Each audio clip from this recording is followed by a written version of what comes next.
公司发年终奖了，每个人都是36.6万，而我却是那个唯一的零员工。庄必凡，年轻人不要太计较得失，格局要大。我没一句废话。续约时，董事长笑眯眯地找我续约，合同直接给到6年。公司需要你这样的老黄牛。王董，新东家给我开了3660万的签字费，就不陪你玩了。公司技术部的大群里，屏幕被一连串的红包雨和醒目的银行到账截图刷满。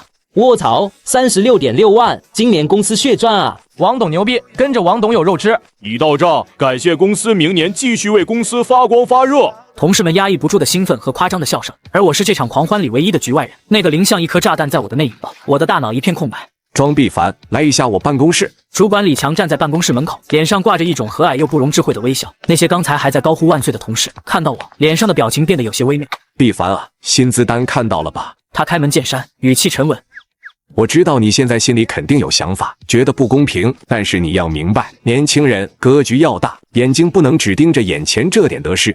格局，多么熟悉的词！每次让我们加班到深夜的时候，他会说：“年轻人要多奋斗，才能快速成长，这是格局。”每次让我们无偿接手烂摊子项目的时候，他会说：“能者多劳，这是公司对你的信任，要有格局。”现在，他用这2个字抹掉了我1年300多个日夜的心血。天穹系统，你是核心，是灵魂人物，公司都看在眼里，董事长也看在眼里。李强的声音充满了蛊惑的力量。这次可以说是王董对你的一次特殊考验，他想看看你是不是一个只看重钱的人，能不能把公司的未来真正托付给你。只要你通过了这次考验，证明了你的忠诚度和格局，未来的发展不可限量。相信我，公司绝对不会亏待任何一个有功之臣。我没有反驳，也没有质问。李总，我明白了。我的顺从让他很满意。这就对了嘛，我就知道你是个聪明人。回去好好工作，把天穹系统的收尾工作做好，我跟董事长都会为你请功的。我的工位上围了几个人，楚生，我的大学同学，也是技术2组的组长，正被众人簇拥着。他看到我，立刻挤出人群。必凡，别想太多了，不就一点年终奖吗？晚上我请客去金鼎轩，给你补上。他所谓的请客，充满了施舍的意味，不过是想让我在更多人面前扮演一个接受他施舍的可怜虫。我没有理会他，径直回到自己的座位。微信里，女友柳如烟的消息还停留在早上我发的那句早安。年终奖发了。过了很久，他才回了一个字，没有问我发了多少，没有一句关心。最新的一条是10分钟前发的，9宫格的图片，配文是：选择比努力更重要，开心。一个关于天穹系统的看似无关紧要的安全补丁更新，被我平静地提交到了代码库。就在这时，部门群里，主管李强@了全体成员，并单独@我。他分享了一篇文章，标题是：年轻人，你的格局决定了你的未来。群里顿时一片附和。李总说的对，格局大了，道路才能越走越宽。向庄必凡学习，不计较一时得失。我面无表情地关掉微信，点开一个加密的邮箱客户端。我点开邮件，正文只有一句话：予以脱钩。发件人是董事长王坤的死对头，盛华科技的 CEO 周总。入网。下班的时候，外面下起了淅淅沥沥的小雨。我给柳如烟打电话，想约她出来吃个饭，好好谈谈。电话接通了，她的声音带着不耐烦：“喂，什么事？嫣嫣，晚上一起吃饭吧，我定了。没空，今晚要陪一个很重要的客户，你自己吃吧。没什么事，我先挂了，忙着呢。”听着电话里的忙音，我站在公司大楼的门口，任由冰冷的雨丝打在脸上。晚风吹来，带着一股刺骨的寒意。我自嘲地笑了笑，走向停车场。刚走到车旁，一阵银铃般的笑声就从不远处的柱子后面传。那个声音我太熟悉了。只见主管李强那辆刚提了没多久的豪车旁边，柳如烟正笑着弯腰坐进副驾驶。车子启动的时候，她摇下车窗，正好对上了我站立的方向。必凡啊，还没走，正好我送如烟一程。你们年轻人平时要多交流嘛。他的语气就像一个体恤下属的好领导。我看着宝马的车尾灯消失在停车场的出口。原来他所谓的重要客户就是我们的主管。原来所谓的没空，只是不想对我有空。原来朋友圈里那句选择比努力更重要，是这个意思。推开门，一片漆黑，空无一人。餐桌上静静地放着一个包装精美的礼品盒，这是我准备了很久的我们3周年的纪念日礼物。一个我们共同的朋友半分钟前发了一条动态，是一张账单的截图，付款人赫然是楚生。感谢楚哥和李总破费，今天这顿太顶了。下面附带了一张大合照，照片里柳如烟坐在李强和楚生的中间，手里端着酒杯，笑靥如花。她仰着头看着楚生，眼神里是我从未见过的崇拜和爱慕。那一瞬间，我仿佛听到了自己心碎的声音。我和他的过去被我亲手埋葬了。我麻木地打开天穹系统的底层代码，在数百万行的代码里找到了一个核心的加密模块，在那里我留下了一个只有我自己能看懂的标记，一个数字0，零元年终奖的0，也是一切归零的0。1周后，天穹系统1期成果表彰大会在总部最大的会议厅隆重召开，据说董事长王坤也会亲自出席。我坐在会场最后一排的角落里，楚生作为项目总负责人，意气风发地走上了主席台。尊敬的王董，各位领导，各位同事，大家好！天穹系统的成功离不开公司高瞻远瞩的战略布局，离不开王董和各位领导的信任与支持，更离不开我们整个团队的努力奋斗。他开始夸夸其谈，把我的核心算法思路轻描淡写的说成是他在庄必凡等同事的鼎力协助下，经过反复论证和艰难攻关，最终找到的突破口。主管李强坐在他旁边，适时的补充：楚生确实非常优秀，很有大局观。这个项目从一开始我就觉得非他莫属，事实证明我的眼光没有错。两人一唱一和，配合的天衣无缝。坐在第一排中央的董事长王坤，楚生演讲结束，王坤亲自走上台。好样的，这才是我们公司的未来，有能力，有担当，更有格局。我宣布，为了表彰楚生在天穹项目中的杰出贡献，公司决定奖励楚生一套位于滨江1号、面积100平米房产的首付款。坐在前排的柳如烟激动地站了起来，用力地鼓着掌，所有人的目光都聚焦在台上，蓦然注意到角落里同样在鼓掌的我。摄像头清晰地录下了这一切，录下了楚生的谎言、李强的伪善、王坤的愚蠢和柳如烟的爱慕。会议结束后，楚生被一群人簇拥着，他看到了我，特意走过来，摆出一副好兄弟的姿态。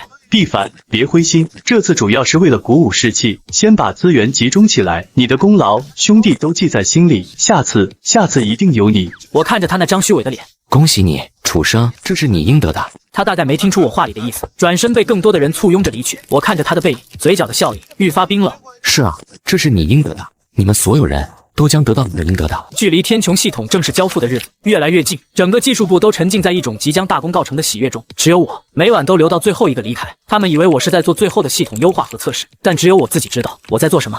我开始编写一段新的代码，我给它起了一个名字盖亚。它的触发条件极其隐蔽刁钻，密码连续输错3次，或是超过24小时未操作，盖亚就会被激活。激活后的24小时内，系统所有功能都完全正常。一旦过了24小时，盖亚便会彻底加密并锁定系统。完成这些后，我删除了所有操作痕迹，清空了全部日志。我将一份加密过的系统完整结构图，以及一份关于盖亚后门的详细说明文档打包成一个附件。正文只有一句话：引爆器在您手中。那一刻，我感觉到了久违的复仇的快感。天穹系统如期交付上线，系统运行的异常平稳，性能甚至超出了客户的预期。公司因此接到了好几个新的大订单，合同金额创下历史新高，公司上下一片欢腾。就在我以为这一切都将以我的默默无闻收场时，王坤的秘书亲自来到了我的工位前。庄必凡王董要见你。他的脸上带着职业化的微笑，技术部的同事们纷纷向我投来好奇的目光。王坤坐在老板椅上，看到我进来，笑眯眯地站起身，热情地招呼我坐下。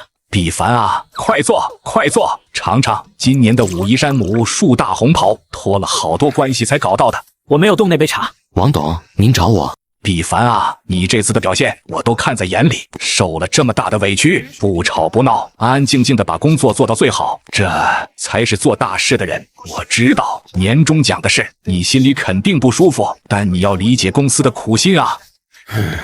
你太出色了，技术太强了，但也正因为这样，你有点恃才傲物，不懂得团队合作。公司需要敲打你，让你沉下心来，磨掉你身上的棱角。事实证明，我们的方法是对的。你看，现在的你比以前沉稳多了，也更有大局观了。我静静地听着他的歪理邪说，内心毫无波澜，甚至有点想笑。把 PUA 和压榨说得如此清新脱俗，他也算是个人才。这是公司对你忠诚度的最高肯定。公司决定和你续约6年，职位高级软件工程师，和现在一模一样，薪资在现有基础上上浮15%，6年只涨15%。他想用一份长约彻底把我锁死在这家公司，锁死在老黄牛这个位置上。庄必凡，好好干，公司不会亏待你这样的老黄牛的。未来等楚生升上去了，技术总监的位置就是你的。他又开始画饼了，一个永远也吃不到的饼。我平静地合上了那份合同，没有拿起他桌上的饼。王董，合同我先不签。怎么嫌待遇低了？庄必凡，做人不能太贪心。我没有回答他。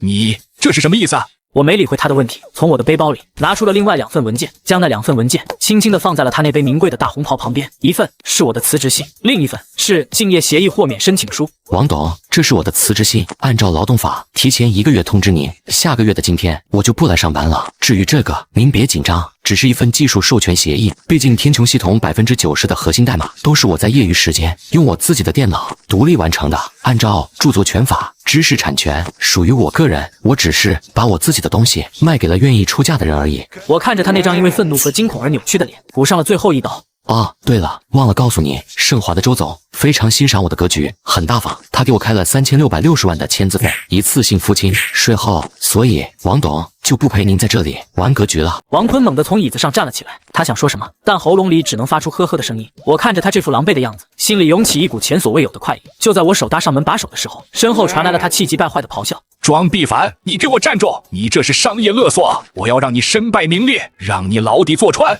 王董有时间在这威胁我，不如赶紧去召集你的法务和技术部开个会，毕竟盛天那边可能很快就要更换服务器了。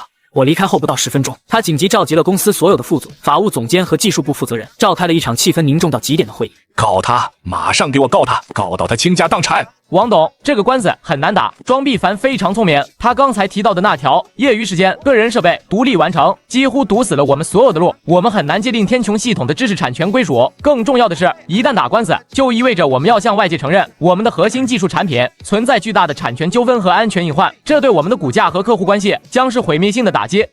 那怎么办？就让他这么骑在我们头上拉屎！技术部、楚生、李强，我不管你们用什么方法，立刻、马上把天穹系统的控制权给我拿回来，把他庄必凡的所有权限都给我删掉，让他碰都碰不了。是，王董您放心，我们马上去办。两人立刻召集了所有核心人员，试图从后台夺回系统控制权。楚生试着修改最高管理员的密码，但系统提示他需要旧密码验证，他根本不知道旧密码是什么，直接从数据库底层改。第一次失败，系统提示非法操作；第二次失败，系统再次提示警告。当他硬着头皮进行第三次尝试的时候，一声尖锐的警报声从服务器机柜里响起，技术部所有连接着系统的电脑屏幕瞬间变成了一片血红色，屏幕中央出现了一个巨大的黑色的倒计时，整个技术部瞬间炸了锅。怎么回事？系统被锁了。这是什么逻辑炸弹吗？所有人都慌了，各种方法都试了一遍，但一切都是徒劳。楚生知道他完了。王坤接到消息，冲进技术部的时候，看到的就是这样一幅末日般的景象。这就是你说的没问题，这就是你吹嘘的你主导开发的系统。我不知道，王董，我真的不知道，这个系统的底层架构太复杂了，楚生在王坤的逼视下，终于崩溃了，说出了实话。我根本不懂它的底层架构。废物，一群废物！公司养你们这群废物有什么用？与此同时，公司的股价开始毫无征兆的闪崩。市场上已经有传言流出，说公司的核心技术产品存在巨大漏洞，即将爆雷。时间一分一秒的过去，他动用了所有的人脉，请来了市内最顶尖的技术专家和网络安全团队。但那些专家在研究了半天之后，王董，这个逻辑炸弹的设计者是个绝顶的天才，也是个疯子。他的加密方式和触发机制，我们前所未见。除了设计者本人，这个世界上没人能解开。当倒计时只剩下最后3个小时的时候，王坤彻底崩溃了。他把自己关在办公室里，抽了整整一包烟。最后，他拿起了那个他最不想碰的手机，电话响了很久才被接起。喂，庄必凡，你知不知道你现在在做什么？你这是商业勒索，是犯罪。我一个电话就能让你牢底坐穿。我沉默地听着，没有说话，做事就要挂断电话。他似乎听出了我的意图，语气瞬间软了下来，带着哀求：庄必凡，小凡，别挂，有话好好说，算我错了，行不行？你回来，只要你回来解决问题，我什么都答应你。年终奖我给你补发，不，我给你10倍，366万，怎么样？见我还是不说话，他更急了，声音里甚至带上了哭腔。不够，我再加，你说个数，3660万，只要你回来，我私人给你3660万，我再给你升职，让你做 CTO， 我马上就把楚生和李强的2个废物开了，给你赔罪。他开出的条件一个比一个诱人。王董，你忘了，盛华的周总已经聘请我做他们新公司的 CTO 了。电话那头传来他带着哭腔的，几乎是哀求的声音。庄必凡，庄大师，算我求你了，你放公司一条生路吧，公司不能没有这个系统啊，这也是大家这么多年的心血啊。心血？我重复着这个词，声音冷得像冰。当初你给我0元年终奖的时候，你怎么没想过这里面也有我的心血？当初楚生冒领我的功劳，你在台上给他发奖金的时候，你怎么没想过这都是我的心血？王董，你现在才来跟我谈心血，不觉得太晚了吗？我顿了顿，缓缓说道：而且，王董，现在跟我谈钱，你的格局是不是太小了点？世界终于清静了，楚生和柳如烟是在公司内部的论坛上看到那封关于天穹系统即将崩溃的匿名帖时，才后知后觉地意识到事情大条了。第二天，公司的公告栏上就贴出了一份措辞严厉的开除通知，紧接着，公司法务部的一纸律师函也送到了他手里。柳如烟也慌了，开始发了疯一样的找我。他跑到我新租的酒店式公寓楼下，等了我整整1个晚上。阿泽，我错了，我真的错了，我不该鬼迷心窍，我不该那么虚荣，我只是一时糊涂，我嫉妒别人都有年终奖，我心里不平衡。他语无伦次地解释着。我跟楚生、跟李强都只是逢场作戏，我是在利用他们，我心里爱的人一直都只有你一个啊！他声泪俱下，仿佛他才是那个受尽了委屈的人。我静静地看着他，这个我曾经爱了整整3年的女人，调出了一张照片，递到他面前。那张他依偎在楚生身边，笑得花枝招展的照片，那是我刚刚收到的我的银行账户的短信截图。柳如烟的哭声戛然而止。你说的对，选择确实比努力更重要。天穹系统的自毁倒计时进入了最后1小时，王坤公司的股价已经连续2个交易日跌停，市值蒸发了近1半。银行和投资方催债的电话快把他的手机打爆了。就在他准备签署破产清算文件的时候，他办公室的专线电话响了。王董，别来无恙啊！周总，你想怎么样？王董严重了。我只是觉得贵公司最近遇到了一点小小的技术麻烦，而我们盛华恰好对贵公司的业务和市场很感兴趣。本着友好互助的原则，我们愿意向贵公司伸出援手。什么援手？方案很简单，我们盛华科技出资1元人民币收购你和公司其他创始股东手中合计51%的股份，从此贵公司将成为我们盛华科技控股的子公司。作为新股东的一点小小善意，我们会立刻委派我们集团最优秀的技术专家，也就是贵公司的新任 CTO 庄必凡先生，去顺便解决一下天穹系统的技术故障。你觉得这个方案怎么样？出资1元，收购51%的股份。王坤沉默了，周总也没催，他知道王坤别无选择，要么公司立刻破产清算，他个人背上巨额债务，要么放弃控制权，用公司换个苟延残喘的机会。在倒计时结束前的最后1分钟，他的律师终于传来消息，他同意了。我坐在周总宽敞明亮的办公室里，看着屏幕上刚签署的股权转让协议电子版，打开笔记本电脑，连上特殊网络通道，敲下了一行简单的命令。那个悬在王坤公司头顶长达24小时的血色倒计时瞬间消失了，系统恢复了正常，只不过它的主人已经换了。